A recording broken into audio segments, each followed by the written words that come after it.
अब बात gangs of Purvanchal की, जहां दुश्मनी, अपराध और माफिया की ढेरों कहानी होती है। इसी कहानी का एक किरदार है मुख्तार अंसारी, जो इस वक्त बांदा की बैरक नंबर 16 में कैद है।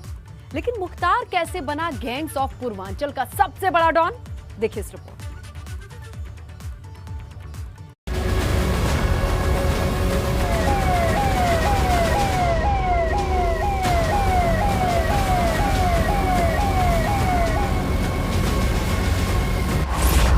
Gangs of Purvanchal.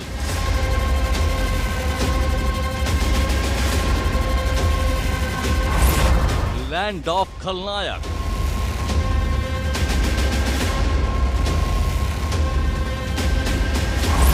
पैसा, पावर और पॉलिटिक्स की अनटोल्ड स्टोरी।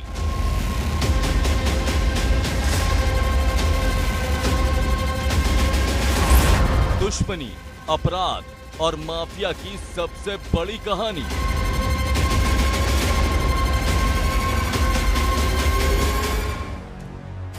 पूर्वांचल उत्तर प्रदेश की धरती का वो हिस्सा है जहां दुश्मनी और अपराध की कहानियां हैं। ये माफिया और खलनायकों का वो अंडरवर्ल्ड है जिसके बारे में आज जानना बहुत जरूरी है, क्योंकि इसी जमीन पर पैदा हुआ पूर्वांचल का सबसे बड़ा डॉन मुख्तार अंसारी।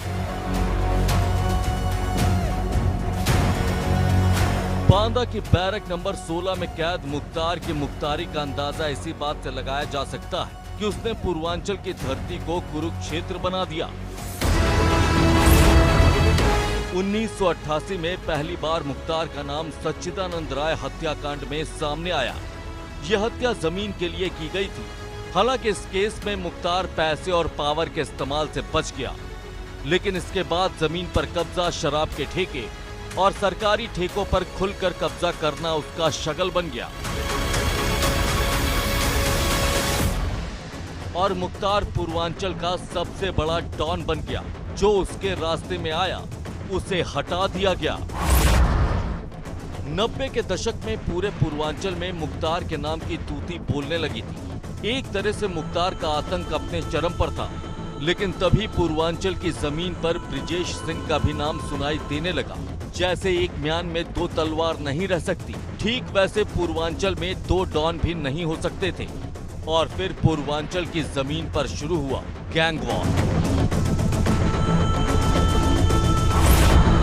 दरअसल गाजीपुर और मऊ के जिन सरकारी ठेकों पर मुख्तार अंसारी का एक छत्र अधिकार था, उन ठेकों पर ब्रिजेश सिंह ने कब्जा करना शुरू कर दिया था।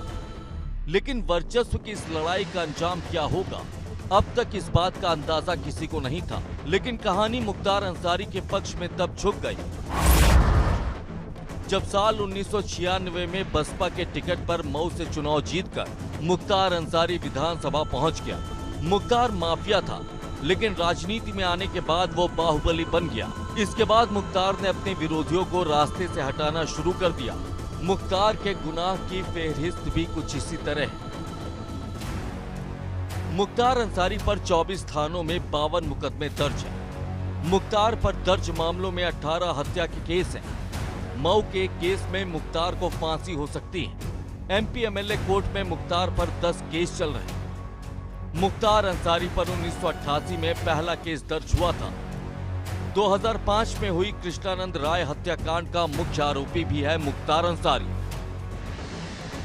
आज मुख्तार पर 50 से ज्यादा मुकदमे दर्ज हैं, जिनमें से कई मुकदमों में मुख्तार पर फांसी की तलवार लटक रही। मुख्तार का अंत क्या होगा, ये तो भविष्य के गर्भ में छिपा है। लेकिन एक राजनीतिक परिवार का ये लड़का कैसे बैड बॉय बन गया और कैसे सलाखों के पीछे से भी इसने खून की होली खेली, ये हम आपको अपनी अगली रिपोर्ट में दिखाएंगे। Bureau report, ABP.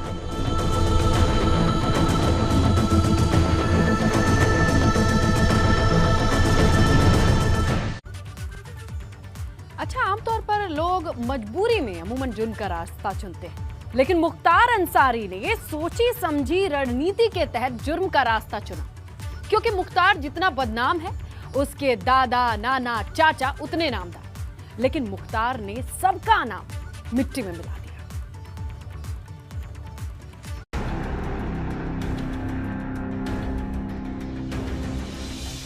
दादा कांग्रेस अध्यक्ष, नाना महावीर चक्र विजेता, चाचा उपराष्ट्रपति,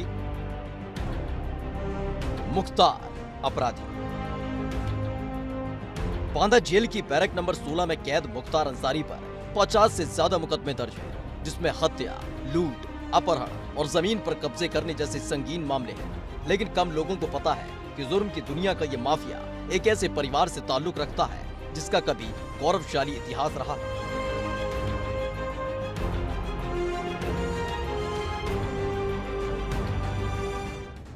मुख्तार के दादा doctor Mukhtar Ahmad Ansari freedom fighter थे और 1926 से 1927 में इंडियन नेशनल कांग्रेस के अध्यक्ष थे। दिल्ली की एक सड़क का नाम उनके नाम पर है। मुख्तार के दादा ही नहीं, नाना भी नामचीन हस्तियों में से एक थे।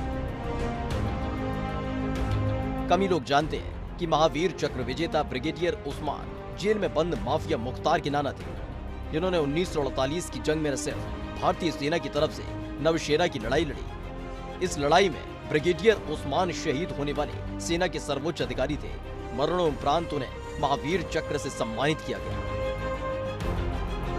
इतना ही नहीं, पूर्व उपराष्ट्रपति हामिद अंसारी मुख्तार के रिश्ते में चाचा लगते हैं। लेकिन एक व्यक्ति जिसे राजनीति विरासत में मिली, जिसके दादा नाना देश के सम्मानित लोग रहे, वो इस देश का सबसे बड़ा अपराधी बन गया।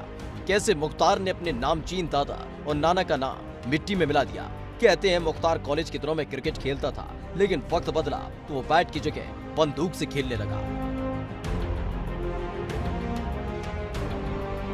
लोग मजबूरी में जुर्म का रास्ता चुनते हैं, लेकिन मुख्तार ने सोची समझी रणनीति के तहत अपराध की दुनिया में कदम रखा। ठेकेदारी, खनन, स्क्रैप, रेलवे में कॉन्ट्रैक्ट उसकी सनक थी। लेकिन जैसे हर अपराधी के पाप का घड़ा फूटता है, ठीक वैसे ही मुख्तार के पाप का घड़ा भी 2005 में फूटा। मुख्तार पिछले 15 सालों से जेल में बंद है, लेकिन अब तक उसने जो जेल काटी वो जेल के नाम पर भद्दा मजाक थी। दरअसल जेल उसके लिए अय्याशी का अड्डा था, जहाँ जेलर की नहीं, मुख्तार की मनमानी चलती थी। मुख्तार को विशेष सुविधा मुहैया कराने के आरोप में बांदा जेल के तत्कालीन एक डिप्टी जेलर का निलंबन, जेल अधीक्षक और कुछ अन्य कर्मचारी भी विभागीय कार्रवाई की जद में आए थे। और पंजाब की रोपड़ जेल में तो मुख्तार ने हद ही कर दी थी। जो मुख्तार के लिए जेल का होटल ज्यादा थी, लेकिन बांदा की बैरक नंबर 16 में मुख्तार के हर गुनाह का हिसाब होगा। क्या मुख्तार हर दिन हर रात यही सोचेगा कि बैट की जगह बंदूक को क्यों उठाया था? Bureau report, ABP Ganga.